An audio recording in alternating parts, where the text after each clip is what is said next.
They called her a clerical error in boots, a ghost who wandered out of admin and into sniper school. Recruits laughed at her bolt-action relic. Instructors skipped over her name during drills, and one cocky candidate dubbed her mail clerk with a scope. She never corrected them. She just watched, logged wind, and waited. When a real threat shattered the base's illusion of control, an infiltrator with a rifle and a line of sight on the visiting general. It wasn't the golden boy or the drone-fed tacticians who acted. It was the quiet woman they'd already reassigned to support duty. She climbed alone to high ground, took one shot, and ended the threat no one else could find. And when they played the footage, back in the debriefing hall, no one said a word.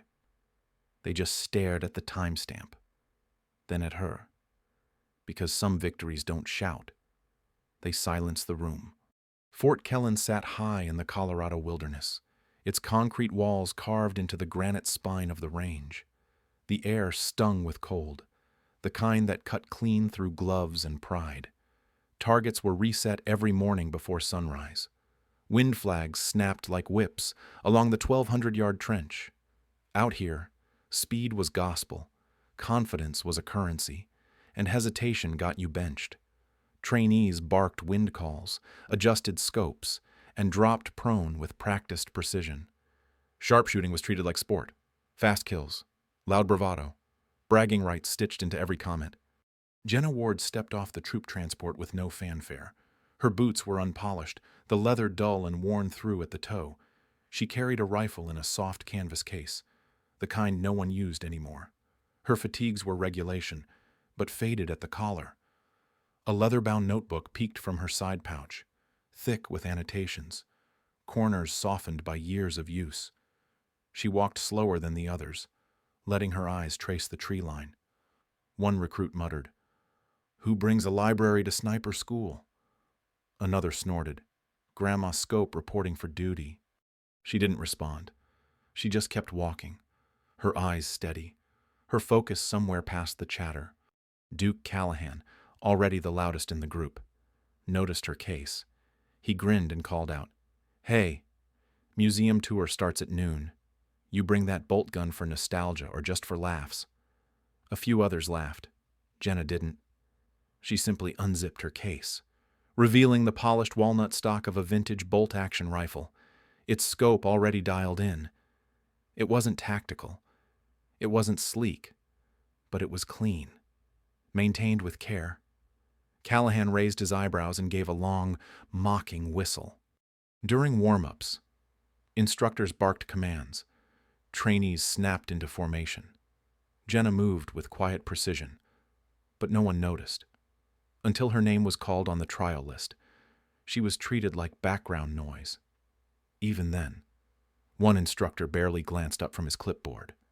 Captain Reese stood beside the bleachers, arms crossed. He nodded toward Jenna and muttered to another trainer, "She doesn't have the eyes." As others joked, she ran her fingers along the wind table she had sketched by hand. She adjusted nothing, just observed. The sun cut hard across the gravel. Commands echoed, brass clattered. Jenna stood at the edge of a world that didn't want her. But she was already watching where they couldn't see. Jenna hit her target, dead center, but not fast enough. The stopwatch beeped 3 seconds too late, and that was all it took. A passing score required both accuracy and speed, but at Fort Kellen, speed always came first. The instructor barely glanced at the clean bullseye before waving her off. "Too slow," he muttered, already turning to praise the next shooter for a rushed, low-left gut shot. At least he didn't hesitate. The results were posted at dusk. No explanation, no feedback. Just her name crossed off the trial roster and a printed notice placed on her cot reassignment to logistics support. No hearing. No review. Just red ink and the message report to Quartermaster Hall at 0600. She folded the slip without emotion and tucked it into her weather log. By morning, the tone had shifted. She wasn't just the slow shooter anymore. She was the one who got cut. That made her fair game. In the locker room, Callahan passed behind her with a towel slung over his shoulder and announced loud enough for the benches to hear. "Looks like janitorial staff's getting sniper training these days." Someone else added, "Hope she brings that bolt gun, makes a great mop handle." Laughter rippled through the bay. No one defended her. She kept folding uniforms and wiped down her own boots with short, steady strokes. Outside the armory, a new chalk message greeted her that week.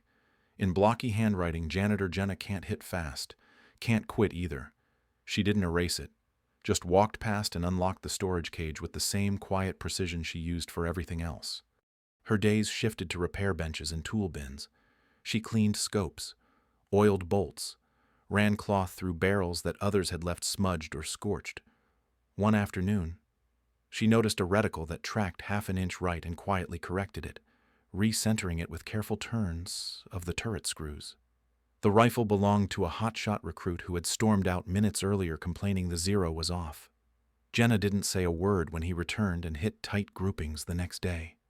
A tech officer had watched her recalibration through the glass partition but said nothing, just watched.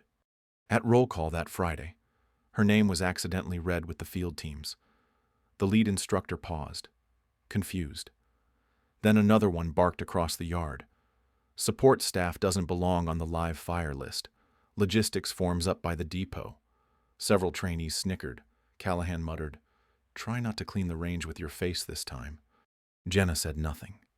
She stepped out of the line, crossed the yard, and resumed her position near the supply crates. Her posture never changed.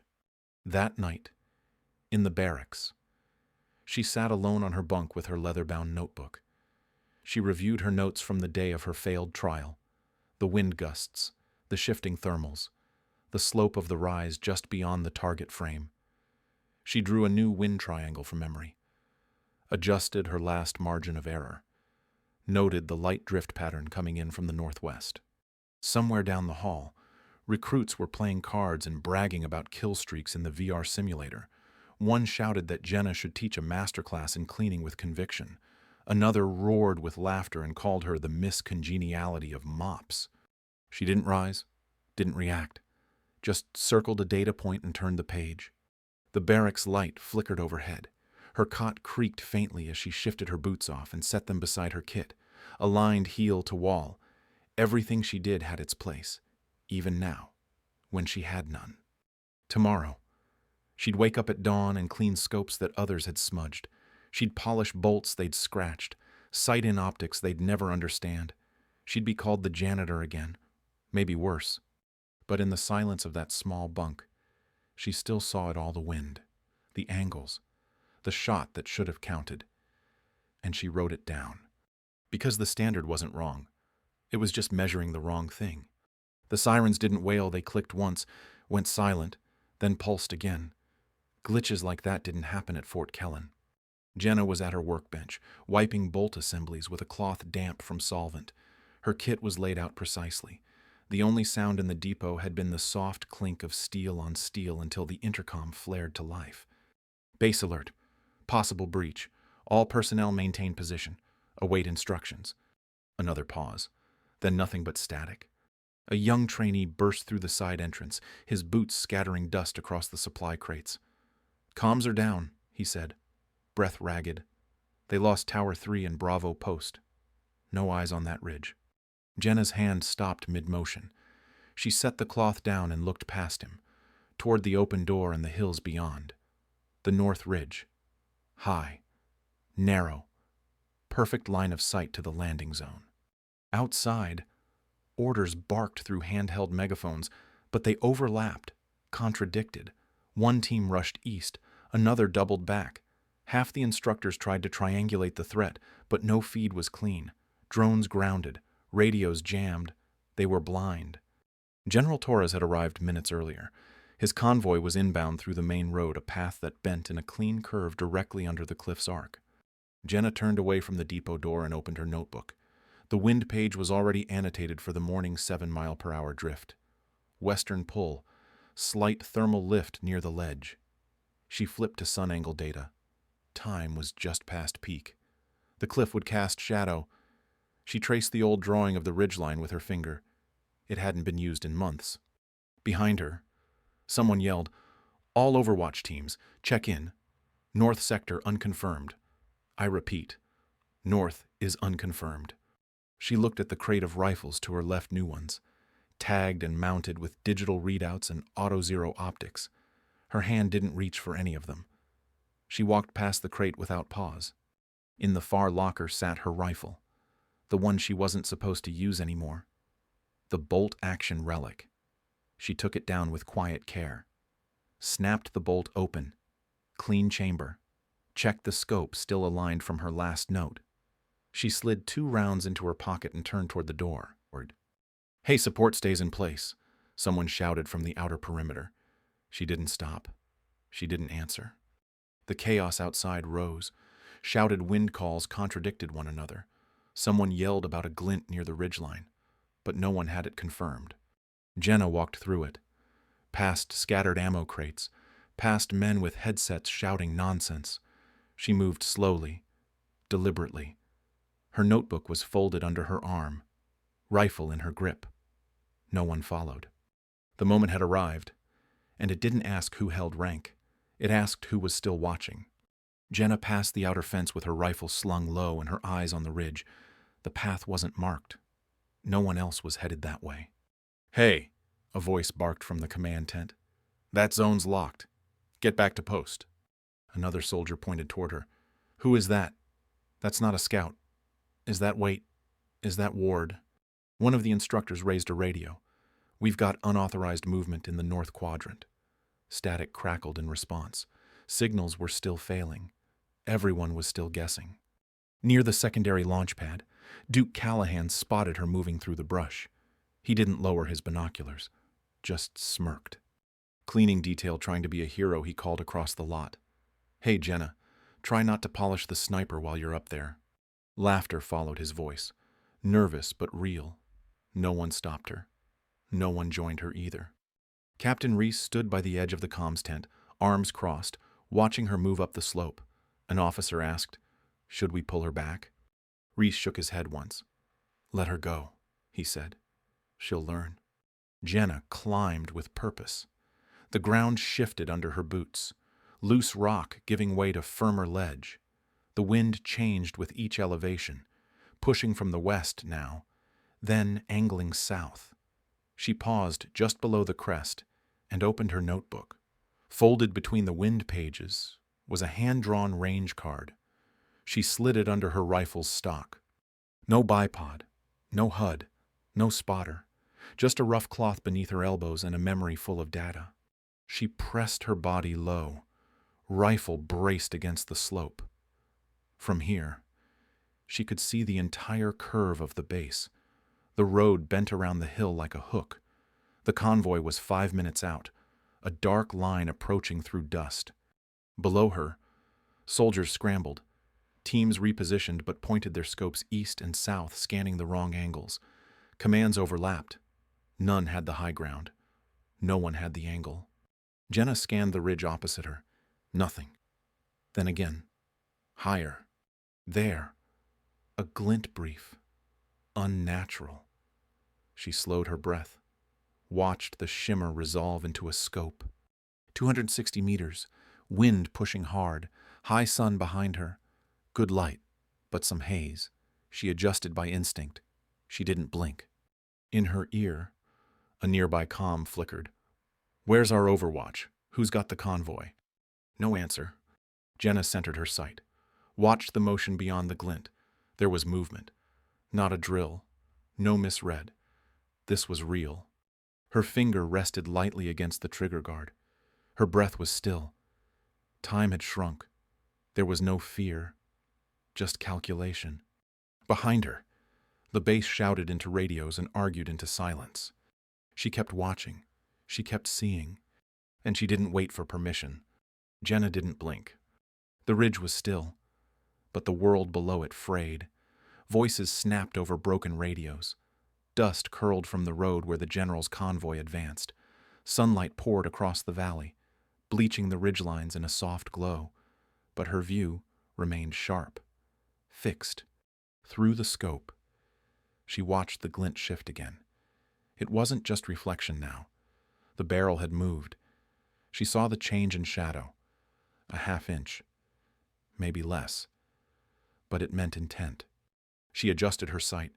1 click left, 2 down. Her fingers moved with certainty. Her page, tucked beneath the rifle's stock, fluttered against her cheek. Wind call 7.4. Angle high -12. Thermals moderate. Jenna inhaled once, let it out slow. A hawk circled far to her left, drifting on the same wind she had just accounted for. She watched its arc, measured it, tracked it. When it passed overhead, she tightened her grip. The bolt lifted with a whisper. She chambered the round and settled back down. Her left elbow braced into the cloth. Her body aligned low across the stone. No bipod, no digital rangefinder. Just lines on a page, muscle memory, and time. From her left came another voice through static. East flank has nothing. Any eyes on that ridge? Nothing answered. The silence told its own story. They weren't looking where she was. They weren't high enough to see it. Through the glass, the figure settled into view. Camouflage, face obscured, rifle drawn long across a pack. The muzzle dropped to center. The shot would have a narrow window just seconds before the convoy turned below the rise and vanished from her view. No margin for adjustment, no second round. She centered the reticle. Her cheek found its place. Her breath vanished. The trigger broke like a whisper. The report cracked sharp across the cliffs, not loud, not deafening, but surgical. Below, no one moved. No one knew yet. Jenna stayed down, tracking the smoke drift from her barrel, eyes fixed on the target zone. Through the scope, she saw the figure jerk once, then collapse sideways. A beat passed, then 2. Static cleared. Threat neutralized. Confirmed. A voice came across the command band. Steadier now. Repeat shooter down. Ridge north sector. Clear visual. More voices followed, louder this time. Convoy halt. Find overwatch. Then a pause. Who the hell took that shot? Jenna didn't answer. She rolled to her side, lifted her bolt, and ejected the round casing into her hand. Still warm, she folded the page from under her rifle, creased now, dirt-streaked, with one corner torn where it had caught on the rock. She slid it into her notebook, snapped the rifle's sling into place, and stood. No celebration, no relief, just motion. Her descent was silent. She didn't rush. The slope was rougher now, but her boots found their place without slipping. Every step was deliberate. Wind still moved at her back. Below, the base had reformed into something quieter. By the time she reached the lower checkpoint, the mood had changed. General Torres's vehicle was halted beside the landing pad. Men were repositioning, not out of panic, but to establish control. The energy had shifted from fear to confusion, then curiosity. From the watchtower, a scout confirmed it. 1 shot, 1 kill. Distance logged at 262 meters. No collateral. Clear line of fire traced from the northwest ledge. Captain Reese stood behind the tower with binoculars fixed on the ridge. He had watched the angle, seen the body drop. He hadn't spoken since. Someone repeated the question over comms. Who took the shot? A few names were offered. All wrong. No one had visual. No one else had been positioned to take it. Then someone spotted Jenna walking back across the range, rifle on her shoulder, dirt across her knees, notebook in one hand. Callahan stood near the barracks tent, silent for once. He watched her approach, eyes narrowing. His usual grin never came. Jenna crossed the yard without breaking pace. No swagger, no nods, just quiet steps across gravel and heat. Near the main outpost, an officer tapped Reese on the shoulder. We're pulling footage now. Might have come from one of the depot feeds. Someone saw movement from a cleaning post. Reese didn't answer. He lowered the binoculars, nodded once, and said only, I know who it was. When Jenna reached the steps, she paused. Her boots left fine prints in the dust. She opened her notebook and logged a single line across the page. Wind held. Sun flared. Target collapsed. She closed it gently and walked inside. The shot didn't need explanation. It had already said everything. By evening, the base had returned to high alert. The gates remained sealed. Drones circled at low altitude, scanning terrain long after the threat was neutralized. Inside the main compound, a different kind of search was underway. The instructors had requested all surveillance footage, internal cameras, training logs, range reports. They were no longer asking what happened. They were asking who. The clip came from a tower cam that overlooked the North Ridge. At first, it showed nothing. Then a blur, a body moving low across the rock. Not standard gear, not tactical camo. Just one woman in a faded uniform, lying prone. One shot fired. Time stamped. Trajectory locked. Frame paused. In the briefing hall, the shot replayed 3 times. Slow motion, frame by frame, no debate.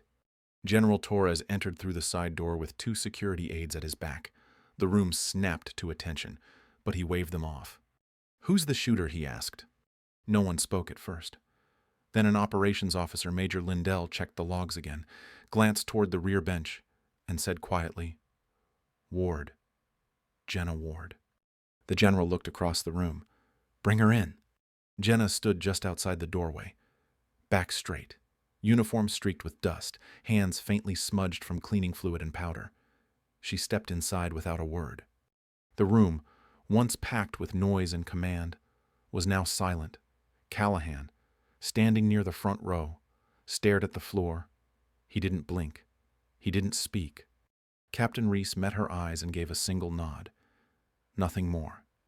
The same man who once dismissed her as lacking the eyes now said nothing, but the silence was different this time. Not distance. Not dismissal. Respect. Jenna didn't walk to the front. She didn't pose beside the screen or explain the shot. She stood near the wall, hands behind her back, notebook still tucked in the pocket at her hip. Her rifle, now unmistakable, rested against the corner of the room. No longer mocked, no longer out of place. An instructor in the back, the same one who had once joked about her slowness, muttered under his breath, "We were wrong." Torres turned from the screen to Jenna. His voice was low, steady. "You saw what none of us could, and you acted when others froze." He paused. "You didn't wait for permission." She didn't reply. She didn't need to. The screen still showed the paused image, Jenna's figure braced against stone. The moment just before the trigger broke. It held there, frozen, the weight of it more than any speech could carry. No one clapped.